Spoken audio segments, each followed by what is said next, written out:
UP TET की sure पाठशाला में आपका स्वागत है। यूपी टेट के सभी स्टूडेंट्स के लिए यूपी टेट में आने वाला 30 नंबर का ईवीएस सेक्शन आपका ऑनलाइन स्टार्ट हो चुका है और जितने भी यूपी टेट की तैयारी कर रहे हैं स्टूडेंट्स, वो पहले इतना ध्यान रखें कि हमें क्या पढ़ना है और क्या नहीं पढ़ना है। अगर हम कंटेंट के हिसाब से पढ़ते हैं तो हमारी तैयारी अच्छी होती है, मार्किंग अच्छी होती है, पहली बार में ही चांस रहते हैं कि हम बहुत अच्छे मार्क्स लेके आए।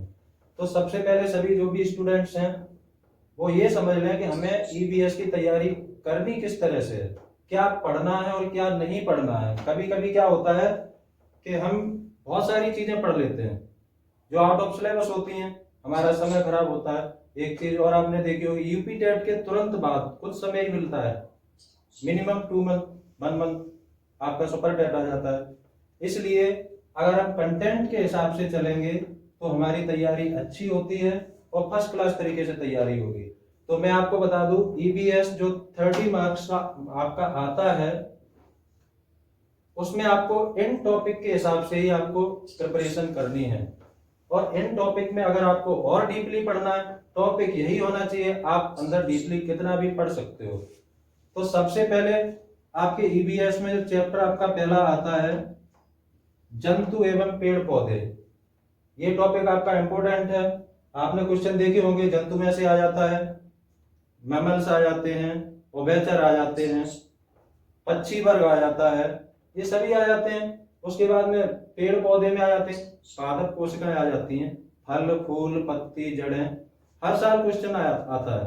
पर क्या है, हमें एक टॉपिक वाइज देखना पड़ता है। आप पेपर देने के बाद अगर हम बिना सिस्टम के पढ़े हुए चले जाते हैं, फिर क्वेश्चन आता है, फिर कहेंगे ये ईवीएस में कहां से आ गया। तो इसलिए सभी स्टूडेंट से कहना है कि आप ये कंटेंट्स जिन्होंने नहीं लिखा है वो पहले कंटेंट्स लिख लेंगे, उसके अकॉर्डिंग ही आप अपनी तैयारी स्टार्ट करेंगे। इसमें आपका पहला जंतु एवं पेड़ पौधे आता है, भोजन स्वास्थ्य एवं स्वच्छता, आवास आ चुका है टेट में, जैसे कि आवास में आ जाता है इग्लू, कहाँ के लोगों का आवास है। तो इस तरह से क्वेश्चन आपके आ जाते हैं। और इसमें आ जाता है परिवार में, भारत में कितने प्रकार के परिवार पाए जाते हैं, 2 प्रकार के पाए जाते हैं। हमारा परिवेश, जहां हम उत्तर प्रदेश में रहते हैं, उत्तर प्रदेश की भौतिक बनावट आ जाती है। भौतिक बनावट में आपका गंगा का मैदानी भाग, दक्षिण का पठार, ये सभी चीजें, वहां के लोग कैसे हैं, वहां की जनजाति वहां कैसी है, ये सभी चीजें आ जाती हैं। नेक्स्ट आता है मेला, पूछ लेते हैं कभी कभी परीक्षा में, इतना विस्तृत टॉपिक होता है, क्वेश्चन 3 आने होते हैं तो कभी कभी ये छोड़ देते हैं, इसमें से एक छोड़ देते हैं, परिवार छोड़ देते हैं, कुछ ना कुछ छूटता है, लेकिन आपको पढ़ना है। मेला आ जाता है और वो भी उत्तर प्रदेश के आते हैं। मेले में ही आपका उत्तर प्रदेश की संस्कृति जो भी है, रहन सहन, आवास, वो भी इसी मेला वाले चैप्टर में ही आपको बताया जाएगा। जैसे ढाई घाट का मेला कहाँ लगता है, नौचंदी मेला कहाँ लगता है, कैलाश मेला कहाँ लगता है, बटेश्वर मेला, बहुत सारे मेले टॉपिक हैं, डिस्कस करेंगे इस पर। स्थानीय पेशे और इससे जुड़े हुए लोग, जैसे अपने यहाँ फिरोजाबाद में सभी लोग स्थानीय पेशे से क्या है, घर घर चूड़ी से जुड़े हुए हैं हर घर में, तो इसी तरह से पूछा जाता है। जल के बारे में भी पूछा जाएगा। यातायात एवं संचार उत्तर प्रदेश का पूछा जाएगा, इंडिया लेवल का भी, दोनों कराएंगे आपको। खेल एवं खेल भावना, इसमें से भी आ जाता है कभी कभी, क्रिकेट में कितने खिलाड़ी हैं, भारत का राष्ट्रीय खेल कौन सा है, आधुनिक ओलंपिक के जनक कौन है, बता दे रहा हूं, बाकी दोनों पता है। आधुनिक ओलंपिक के जनक पियर डी कॉबर्टिन। तो इसमें नदियां पर्वत पठार, यहां आप समझ लो थोड़ा सा, ये वाला नदियां पर्वत वन पठार, इसमें ही आ जाते हैं महाद्वीप, इसी में आ जाते हैं महासागर। भारत का तो आना ही आना है, इंडिया का तो आपको स्टडी करनी है, और महाद्वीप महासागर ये सभी करना है। संविधान में से एक क्वेश्चन आता है आपका, इंपोर्टेंट कराएंगे। कॉन्स्टिट्यूशन बहुत विस्तृत है, तैयारी करना बैठोगे 2 साल 11 महीने 18 दिन लगे हैं इसको बनने में, तो इतनी जल्दी हम ऐसे स्टडी नहीं कर सकते हैं, बहुत से लोग लगे बनाने में इसको। पर्यावरण, फिर दोबारा आपको ये पर्यावरण तो पूरा है ही, पर्यावरण पारिस्थितिकी तंत्र, एक स्पेशल आपको अलग कराया जाएगा, जलीय तंत्र अलग कराया जाएगा, स्थलीय तंत्र अलग कराया जाएगा, तो ये अलग एक टॉपिक है। अध्यापन संबंधी मुद्दे, ये आपको सीडीपी में भी मिल जाते हैं, सभी टीचर सभी सब्जेक्ट में इस टॉपिक को कराते हैं। मैथ में भी कुछ अध्यापन संबंधी मुद्दे होते हैं, मैथ वाले सर कराएंगे। तो आप लोग कंटेंट के हिसाब से इस चीज को आप नोट डाउन कर लेना। उसके बाद में आप लोगों को क्रम से सीधे जो भी इंपॉर्टेंट टॉपिक आपके हैं आपको ऑनलाइन क्लास में अवेलेबल होंगे। ऑफलाइन क्लास आपकी स्टार्ट हो जाएगी, तो आप ऑफलाइन में और विस्तृत तरीके से आप क्वेरी कर सकते हैं। आपका सबसे पहले पर्यावरण आप पढ़ रहे हो,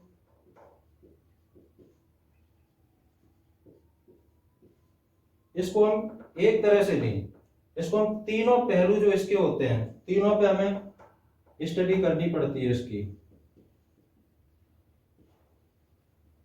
भौतिक पर्यावरण, जैविक पर्यावरण और सामाजिक पर्यावरण, तीनों पहलुओं पे आपको स्टडी करनी है क्रम से अच्छे मार्क्स लाने के लिए। भौतिक पर्यावरण में आप जानते हैं हवा, पानी, मिट्टी, धूप, इन सभी की स्टडी बताई जाएगी। क्वेश्चन आ जाते हैं, वायुमंडल में नाइट्रोजन का प्रतिशत कितना है, इसके अंदर आप स्टडी करेंगे। जैविक पर्यावरण में जो आपको अभी मैं ये टॉपिक बता रहा हूं, जीव जंतु पेड़ पौधे ये सब। सामाजिक पर्यावरण में आपका टॉपिक है परिवार है, परिवार टॉपिक है, रीति रिवाज हैं, आपके रीति रिवाज आ जाते हैं,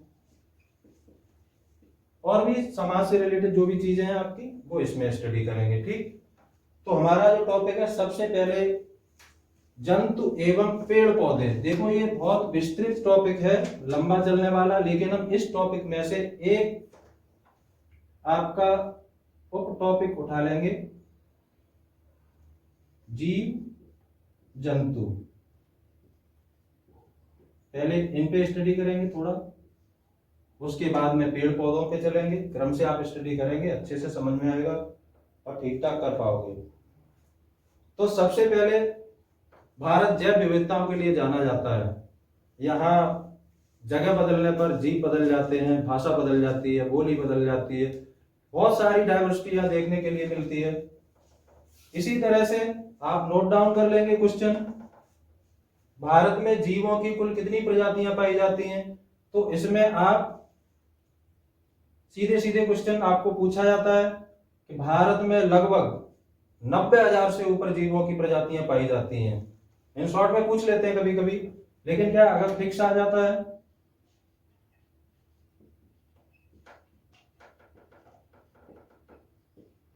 लगभग में ही लिख के आएंगे, लगभग में लिख के आएगा तो आपका आएगा 92,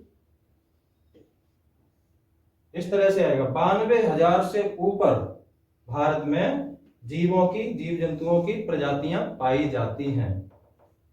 कितनी? 90,000, 92,000। आपको क्वेश्चन अपने अकॉर्डिंग देखना है, समझना है, जरूरी नहीं वो आपको 92,092,037 लिख के ही दे। आपको ऐसे भी पूछ सकता है भारत में जीवों की कितनी प्रजातियां पाई जाती हैं, लेस देन 90,000, मोर देन 90,000, 90,000 से ज्यादा, 90,000 से कम। तो आपको ये याद रखना है 90,000 से ऊपर जीवों की प्रजातियां पाई जाती हैं, जिसमें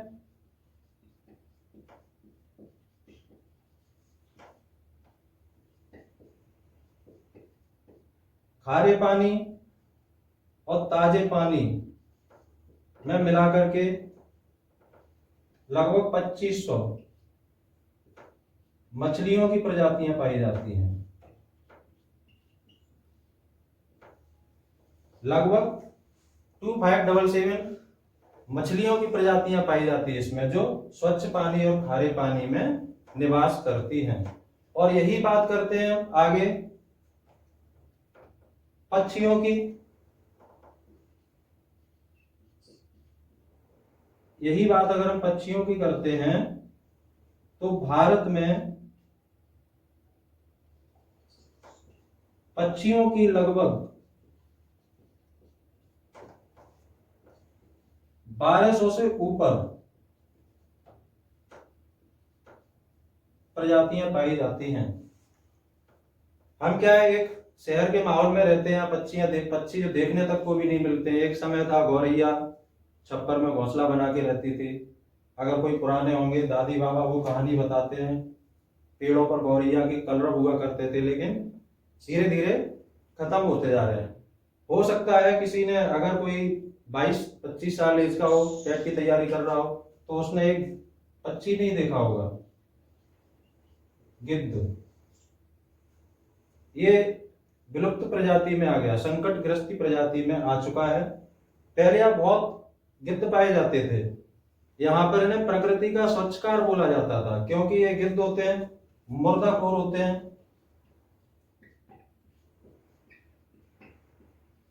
कहीं भी कोई जीव मर जाता था, अब दुर्गंध फैली रहती है, सड़क के किनारे कोई भी जीव मर जाता है, दुर्गंध फैली रहती है। उस समय ये थे प्राकृतिक स्वच्छकार थे, आते थे, टूट पड़ते थे एकदम से साफ, बिल्कुल क्लीन, स्वच्छ वातावरण। लेकिन अब यहाँ पर गिद्धों की कोई भी प्रजातियां यहाँ अपने आसपास क्षेत्र में देखने को नहीं मिलती हैं। इनके संरक्षण के लिए, आप लोगों को पता होगा, इनके संरक्षण के लिए एक वन्य विहार, बीच बीच में टॉपिक आ जाते हैं तो आप नोट कर लिया करना, जैसे ये इंपोर्टेंट टॉपिक है। गिद्धों के संरक्षण के लिए कौन सा जीव अभयारण्य या वन्य विहार कार्य कर रहा है जो उनका संरक्षित क्षेत्र है? तो आपका ये गिद्धों का संरक्षण करता है कैमूर वन्य जीव विहार। इंपोर्टेंट टॉपिक है आपका कैमूर वन्य जीव विहार। जब आपके वो कराए जाएंगे, पक्षी विहार अलग हैं और वन्य जीव विहार अलग हैं, जिनकॉर्बेट को तो सब जानते हैं। गिद्धों का संरक्षण करता है कैमूर वन्य जीव विहार। अब अगर यहाँ पे बात आती है, इसके पीछे राष्ट्रीय लग जाए तो फिर दोनों में अंतर हो जाता है। राष्ट्रीय कैमूर वन्य जीव विहार वो बिहार में है। अगर कैमूर वन्य जीव विहार आता है जो गिद्धों का संरक्षण करता है और ब्लैक बक काले हिरण का संरक्षण करता है, तो उसके लिए आपको कैमूर वन्य जीव विहार सोनभद्र और मिर्जापुर, जो अपने उत्तर प्रदेश में है, कौन सा? सोनभद्र मिर्जापुर, ये यहाँ पाया जाता है। जो हमारे पक्षियों की प्रजातियां 1200 से ऊपर पाई जाती हैं, इनमें गिद्ध विलुप्त हो चुका है, उन्हें कैमूर वन्य जीव विहार में संरक्षण प्राप्त है। आप जाएंगे वहां बहुत सारे गिद्ध देखने के लिए मिल जाएंगे। काले हिरण का भी संरक्षण करता है ये। तो सबसे पहले आपने यहाँ पे ये देखा, जीव जंतु लिखे हैं, जीवों की प्रजाति आपने लिखी है। भारत में जीवों की प्रजातियां लिखी हैं 92,000 से ऊपर हैं। खारे पानी मछलियां 2577 प्रकार की प्रजातियां ऊपर पाई जाती हैं। 1200 से ऊपर प्रजातियां आपकी पक्षियों की लगभग पाई जाती हैं, जिसमें बहुत से लोग ऐसे होंगे जिन्होंने बहुत सी प्रजातियां देख रखी होंगी। अब आते हैं कुछ विशेष प्रकार के जीव जंतुओं पर, जो कभी कभी एक नंबर का पूछ लेते हैं टेट में कि ये जीव कहां पाया जाता है, तो उसमें आपको लिखना है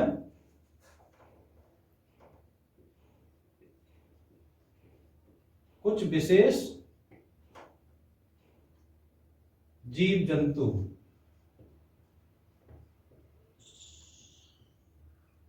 जिसमें पहला आपका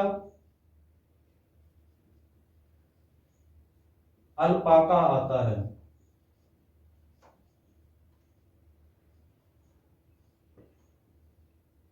नाम सुना होगा आप लोगों ने अल्पाका। अल्पाका जीव है, दक्षिण अमेरिका में पाया जाता है। भेड़ जैसा दिखता है, लेकिन गर्दन से ऊपर देखोगे तो इसका मुंह ऊंट जैसा होता है। ठीक, ये कहां पाया जाता है? अल्पाका डाल देंगे दक्षिण अमेरिका। पूछेंगे अल्पाका कहां पाया जाता है, आंसर क्या होगा? दक्षिण अमेरिका। और अंदर पूछ लेंगे डीपली, तो दक्षिण अमेरिका के पेरू, दक्षिण अमेरिका के कहाँ पाया जाता है? पेरू में पाया जाता है। ठीक, क्या होता है इसमें से एक और क्वेश्चन बनता है, अल्पाका भेड़ जैसा होता है, भेड़ जैसे ऊन होती है उस पर, लेकिन चेहरे में अलग दिखता है, थोड़ी गर्दन लंबी होती है। तो जब गर्दन लंबी होती है तो उसमें क्या करते हैं, उसका मुंह जो होता है ऊंट जैसा हो जाता है। इसमें दूसरा क्वेश्चन जो बनता है, अल्पाका कपड़े का भी नाम है, तो इसकी क्या होता है, ऊन और खाल से कपड़ा बनाया जाता है। ऊन और खाल से क्या बनाया जाता है? कपड़ा बनाया जाता है। तो इस कपड़े को हम क्या कहते हैं? अल्पाका कहते हैं कपड़े को भी। तो क्या है, अल्पाका एक कपड़ा भी है और अल्पाका एक जीव का भी नाम है।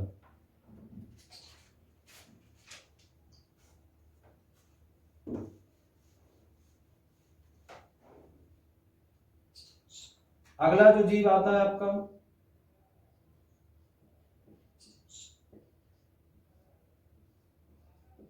रेंडियर। इसका तो नाम सभी ने सुना होगा, रेंडियर। ये आपका साइबेरिया में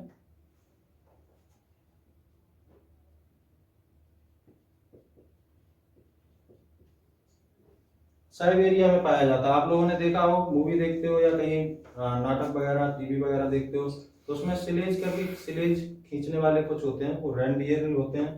पाला जाता है, बोझा ढोने के लिए पाला जाता है, मांस के लिए पाला जाता है। अगला जीव आपका है वॉलरस। हिंदी में पहले लिख लें आप,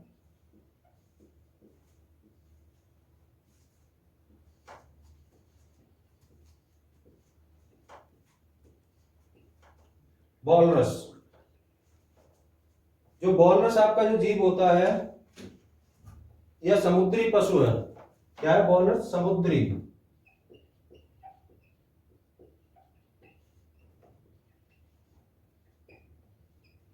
आप लोग कंफ्यूजन कर रहे होंगे कि वॉलरस सील होती है, सील मछली जैसा होता है, या फिर कुछ अलग होता है। तो मैं आपको क्लियर कर दूं, टीवी पे आपने देखा होगा, डिस्कवरी पे देखा होगा, तो ये वॉलरस सील जैसा दिखता जरूर है, लेकिन अंतर इसमें होता है। सील क्या होता है, उसको थोड़ा मूंछ सी होती है चेहरे पर, लेकिन इसके दो दांत आगे निकले होते हैं लंबे से, तो आप तुरंत उसको पहचान लेंगे कि कौन सा जीव है, वॉलरस है।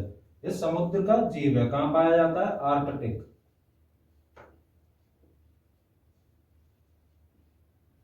आर्कटिक क्षेत्र में। आर्कटिक क्षेत्र क्या है? इसका निवास स्थान है। आर्कटिक क्षेत्र इसका निवास स्थान है। अगला आता है बीवर।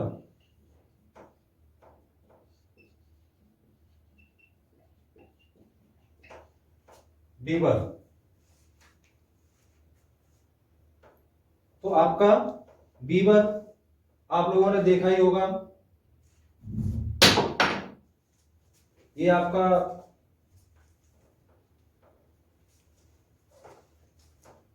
रूस,